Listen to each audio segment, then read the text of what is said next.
अस्सलामुअलैकुम। क्या आप जानते हैं कि मकड़ी बच्चे पैदा करने के बाद उनके बाप को क्यों कत्ल करती है? या फिर क्या आप जानते हैं कि पानी की जगह आग उगलने वाला आबशार किस मुल्क में मौजूद है? और क्या आप जानते हैं कंप्यूटर में माउस कर्सर हमेशा टेढ़ा ही क्यों होता है? आज की वीडियो में आप ऐसे ही हैरान कर देने वाले इंटरेस्टिंग फैक्ट्स के बारे में जानकर हैरान होने वाले हैं। मैं हूं हम्माद सादिक और आप देख रहे हैं रियलिटी फैक्ट्स। वीडियो शुरू करने से पहले नाजरीन से गुजारिश है कि हमारे चैनल को सब्सक्राइब करें और बेल आइकॉन से नोटिफिकेशन फॉर ऑल पर क्लिक कर लें ताकि नई आने वाली वीडियो नोटिफिकेशन से फौरन मिल जाए। तो चलते हैं आज के इस दिलचस्प सफर की तरफ।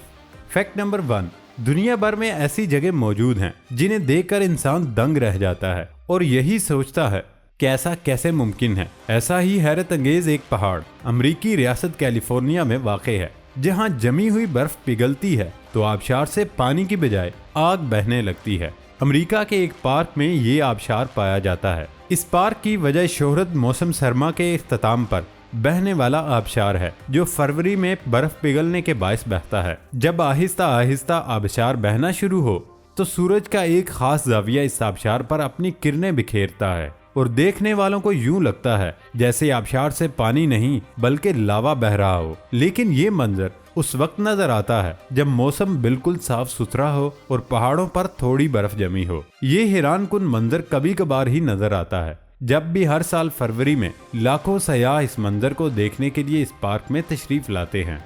फैक्ट नंबर 2, माहिरीन इल्म नजूम के तजर्बात व मुशाहिदात के मुताबिक कुछ अफराद की खुशकिस्मती की वजह उनकी तारीख पैदाइश होती है। माहिरीन इल्म नजूम ने साल के 12 माह में पैदा होने वाले बच्चों के मुतालिक अपने तजर्बात और मुशाहिदात के जरिए उनकी खुशकिस्मती और दीगर हवालों से आगाह किया। इनके मुताबिक जनवरी में पैदा होने वाला बच्चा अक्लमंद, मामला फहम, हौसलामंद, हमदर्द, मुस्तकिल मिजाज, सखी और हुसूल इल्म में आगे आगे होगा। फरवरी में पैदा होने वाला बच्चा सलीका शार, हुनरमंद, जिंदा दिल, हंसमुख, सिनेमा थिएटर और खेल कूद तमाशे का शौकीन, मुनसिफ मिजाज मगर तन्हाई पसंद होगा। मार्च में पैदा होने वाला बच्चा अक्लमंद, सयाह, सखी धुन का पक्का और मौसीकी का माहिर होगा।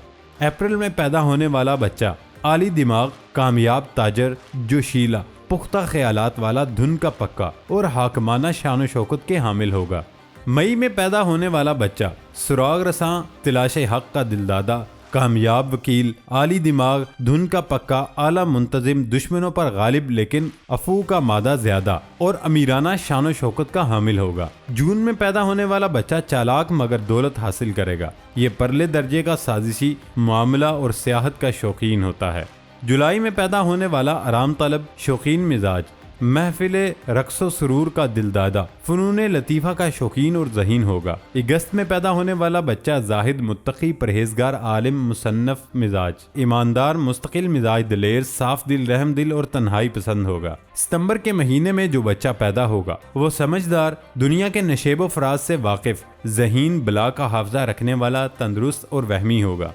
अक्टूबर के महीने में जो बच्चे पैदा होंगे वो कुदरती तौर पर वफादार, दोस्तों के हमदर्द और गमखार होंगे और बाज़ औक़ात ये बच्चे अपने दोस्तों के साथ मोहब्बत और मुरव्वत के रिश्ते के सबब अपना नुकसान कर बैठते हैं। नवंबर के माह में जो बच्चा पैदा होगा वो हक गो, साफ दिल, कामयाब, ताजिर, अपने रिश्तेदारों और मुतल्लिकीन से उम्दा सलूक करने वाला, शान शौकत का दिलदादा होगा। दिसंबर में जो बच्चा पैदा होगा वो धुन का पक्का, जिद्दी, खुश रफ्तार, खुश गुफ्तार, खुश आमदी, हौसलामंद और मुस्तकिल मिजाज होगा। फैक्ट नंबर 3, क्या आप जानते हैं कि दुनिया की एक ऐसी लाश भी है जिस पर सालाना $2 लाख खर्च किए जाते हैं? रूस की एक लेबॉर्ट्री ने लेनिन की मौत से अब तक उनके जिस्म को महफूज रखने का जिम्मा लिया है। अब आप सोच रहे होंगे कि लेनिन कौन है? ये रूसी रहनुमा था। लेनिन की लाश को सन 1924 में पहली मर्तबा मॉस्को के रेड स्क्वायर में अवामी दीदार के लिए रखा गया। काफी अरसा इस बात पर काफी बहस हुई कि लेनिन की लाश को कांच के ताबूत में अवाम के सामने रखने की बजाय दफना दिया जाए। हाल ही में रूस के 8000 अफराद पर मुश्तमिल एक सर्वे के मुताबिक 62% अफराद ने लेनिन के जिस्म को बाकायदा तरीके से दफनाने के हक में राय दी। लेनिन के जिस्म को महफूज रखने पर होने वाले खर्चे की खबर को मुस्बत अंदाज में नहीं लिया गया। कई लोगों ने मम्मी को अवाम के दीदार के काबिल रखने के लिए उस पर होने वाले खर्चे पर एतराज किया, जबकि कुछ लोगों ने शिकायत की है कि लेनिन खुद इस बात को पसंद नहीं करता था उनके साथ देवताओं वाला बर्ताव किया जाए। फैक्ट नंबर 4, नाम किसी फर्द का हो या मुल्क का, उसकी शिनाख्त का सबसे अहम जरिया है और उसको तब्दील करना आसान काम नहीं होता, क्योंकि उसका तब्दील करने का मतलब अपनी शनाख्त को तब्दील कर लेना होता है। और किसी मुल्क के लिए नाम को तब्दील करना इसलिए भी दुश्वार होता है कि उसके नाम की तब्दीली दर हकीकत उसकी सरकारी शनाख्त, उसकी करेंसी, उसकी तमाम सरकारी दस्तावेजात और उसके साथ बैनुल अक़वामी ताल्लुकात में उसकी शनाख्त की सरकारी तौर पर तब्दीली होती है, जो कि एक बहुत महंगा और तवील अमल होता है जिसको करने के लिए मुकम्मल मनसूबाबंदी की ज़रूरत है। इसके बावजूद दुनिया के कई ममालिक ऐसे हैं जिन्होंने न सिर्फ ये मुश्किल फैसला किया बल्कि उसके साथ साथ उसकी कीमत भी अदा की। ऐसे ही कुछ ममालिक के बारे में हम आपको आज बताएंगे जिन्होंने ये मुश्किल फैसले किए। हॉलैंड से नीदरलैंड बनने की वजह सबसे पहले मैं आपको बताऊंगा। साउथ हॉलैंड और नॉर्थ हॉलैंड ने जनवरी 2020 में इल्हाक किया और इस इल्हाक के बाद इन दोनों ममालिक ने एक नाम रखने का फैसला किया। इन्होंने मुल्क के नाम को हॉलैंड से नीदरलैंड रख लिया, मगर इसके हवाले से उन्हें कई मुश्किल फैसले किए, जिनमें से एक बड़ा फैसला अपनी फुटबॉल की टीम के नाम की तब्दीली का भी फैसला है। इसके अलावा सैलून से श्रीलंका क्यों बना? दरअसल सैलून ने 1948 में बरतानिया से आज़ादी हासिल की थी, मगर इसने 2011 तक अपना नाम बरकरार रखा और सरकारी दस्तावेजात पर एक तवील अरसे तक उसका नाम सैलून ही रखा। मगर उसके बाद 2011 के बाद हुकाम ने तमाम कागजात पर उसका नाम श्रीलंका ही राइज कर दिया। क्या आप जानते हैं कि बर्मा से म्यांमार कैसे बना? बर्मा पर 1989 में फौजी हुक्मरानों का इक्तदार था। इन्होंने इस मुल्क का नाम तब्दील करके म्यांमार रख दिया। फौजी हुक्मरानों के इस फैसले को दुनिया भर में पसंदीदगी की नजर से नहीं देखा गया और दुनिया के बहुत सारे लोग अब भी इस मुल्क को बर्मा के नाम से ही पुकारना पसंद करते हैं। क्या आप इस इंटरेस्टिंग फैक्ट के बारे में जानते थे? कमेंट करके बताएं। नीज वीडियो पसंद आने पर वीडियो को लाइक और चैनल को सब्सक्राइब लाजमी करें। फैक्ट नंबर 5, क्या आपने कभी सोचा माउस पॉइंटर यानी कि कर्सर टेढ़ा ही क्यों होता है, सीधा क्यों नहीं होता? माउस कर्सर को डगलस एंगलबर्ट ने इजाद किया था। ये कर्सर निशानदही करने के लिए बनाया गया था। इन दिनों स्क्रीनों की कम रेजोल्यूशन के पेश नज़र 45 डिग्री जाविया में सीधी लाइन खींचना आसान था। इस तरह फिर कर्सर भी टेढ़ा ही तश्कील पाया। कर्सर के टेढ़ा होने के पीछे और कोई खास वजह नहीं, तब से लेकर अब तक कर्सर टेढ़ा ही चलता आ रहा है। आप ऐसे ही मजीद इंटरेस्टिंग फैक्ट्स को जानने के लिए हमारे चैनल को सब्सक्राइब करें ताकि आइंदा भी आप इंटरेस्टिंग फैक्ट्स को जानकर जिएं। तो चलते हैं अगले फैक्ट की तरफ।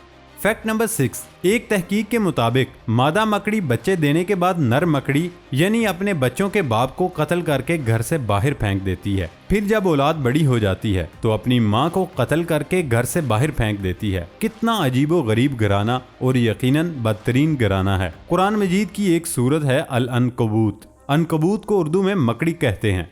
कुरान मजीद में अल्लाह रब्बुल इज़्ज़त ने फरमाया कि सबसे बूदा या कमजोर घर मकड़ी का है। कुरान का मौजज़ा देखें, एक जुमले में ही इस घराने की पूरी कहानी बयान कर दी कि बेशक घरों में से सबसे कमजोर घर अनकबूत यानी मकड़ी का है। इंसान मकड़ी के घर की ज़ाहरी कमजोरी को तो जानते हैं, मगर उसके घर की मानवी कमजोरी यानी दुश्मनी और खाना जंगी से बेखबर थे। अब जदीद साइंस की वजह से इस कमजोरी से भी वाकिफ हो गए। अल्लाह ताला ने एक पूरी सूरत का नाम उस बुरी खसलत वाले कीड़े के नाम पर रखा। हालांकि इस सूरत के शुरू से आखिर तक गुफ्तगू फितनों के बारे में है। सूरत का इब्तदा यूं है, क्या लोग ये ख्याल करते हैं कि वो इस बात पर छूट जाएंगे कि उन्होंने कहा कि हमने ईमान लाया और उनको आजमाया नहीं जाएगा? और फरमाया, लोगों में से कुछ ऐसे हैं जो कहते तो हैं कि हमने ईमान लाया है, मगर जब उनको अल्लाह की राह में अजियत दी जाती है तो लोगों की आजमाइश को अल्लाह के अजाब की तरह समझते हैं। जहन में ये सवाल पैदा हो सकता है कि मकड़ी का फितनों और आजमाइशों से क्या ताल्लुक है? दर हकीकत फितने, साजिशें और आजमाइशें भी मकड़ी की जाल की तरह पेचीदा हैं और इंसान के लिए उनके दरमियान तमीज करना, उनको बेनकाब करना आसान नहीं होता। मगर अल्लाह मदद करे तो ये कुछ भी नहीं होता।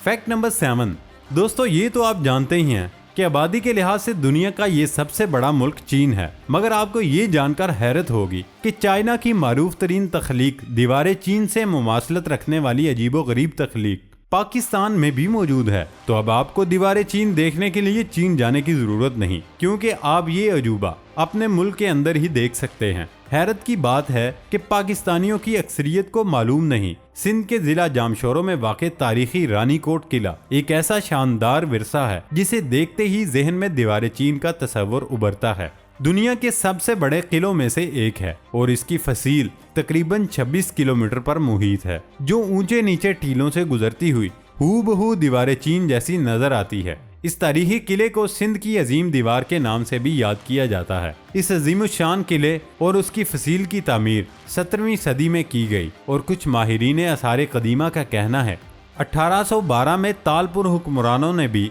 इसमें कुछ नई तामीरात की। ये किला दरअसल कोयकीरधर की पहाड़ियों को एक वसी और अरीज फसील के साथ मिलाकर तामीर किया गया, जिसकी फसील तकरीबन 31 किलोमीटर पर मुहित है। बैरून किले के अंदर दाखिली दरवाजे से 5 से 6 मील की दूरी पर एक छोटा किला भी वाक़ है, जिसे मैरी कहा जाता है। तो बस थोड़ा वक्त लगाएं और पाकिस्तान के हुस्न से आंखें ठंडी करें। दोस्तों, ये था हमारा आज का सफ़र। नई वीडियो आने तक इजाज़त दें। अल्लाह हाफिज़।